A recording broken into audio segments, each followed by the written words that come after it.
بسم اللہ الرحمن الرحیم۔ شیطان ابلیس کی موت کا منظر۔ احنف بن قیس رضی اللہ تعالیٰ عنہ فرماتے ہیں کہ حضرت عمر رضی اللہ تعالیٰ عنہ سے ملاقات کے لیے ایک مرتبہ مدینہ منورہ جانا ہوا۔ ایک مجمع میں حضرت کعب احبار رضی اللہ تعالیٰ عنہ کو تقریر کرتے ہوئے دیکھا تو میں بھی بیٹھ گیا۔ وہ فرما رہے تھے کہ حضرت آدم علیہ السلام نے وفات کے وقت اللہ تعالیٰ سے عرض کیا، یا اللہ، میری موت سے میرا ازلی دشمن ابلیس بہت خوش ہوگا، اس کو تو قیامت تک زندہ رہنا ہے۔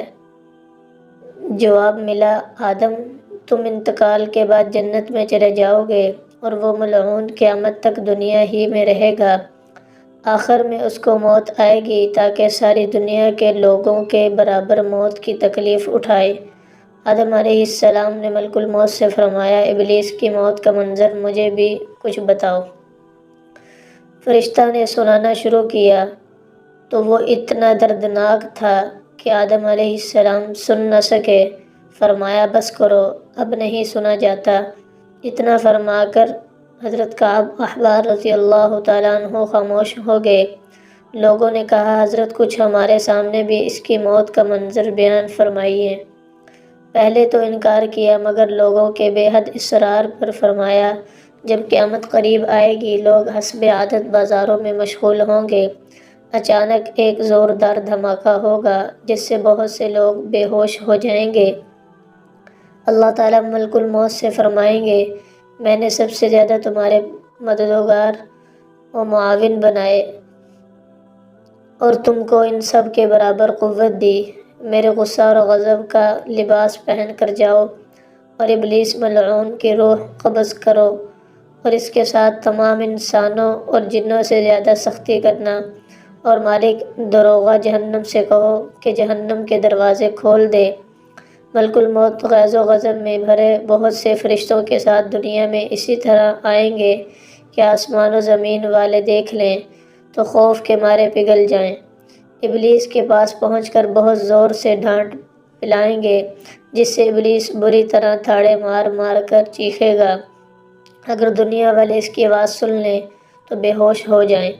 ملک الموت ابلیس سے کہیں گے، خبیث، تو نے بہت طویل عمر پائی اور بے شمار انسانوں کو گمراہ کیا جو تیرے ساتھ جہنم میں جائیں گے۔ آج ان سب کے برابر تجھے موت کا مزہ چکھاؤں گا۔ تیری مہلت اور ڈھیل کا وقت ختم ہو چکا، اب تو موت سے بھاگ نہیں سکتا۔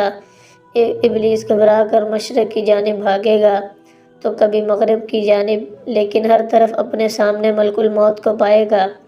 سمندر میں گھسنے کی کوشش کرے گا تو سمندر نکال پھینکے گا۔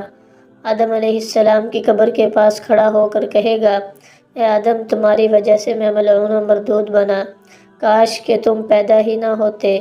پھر ملک الموت سے کہے گا، کتنی سختی اور تکلیف کے ساتھ میری جان نکالو گے۔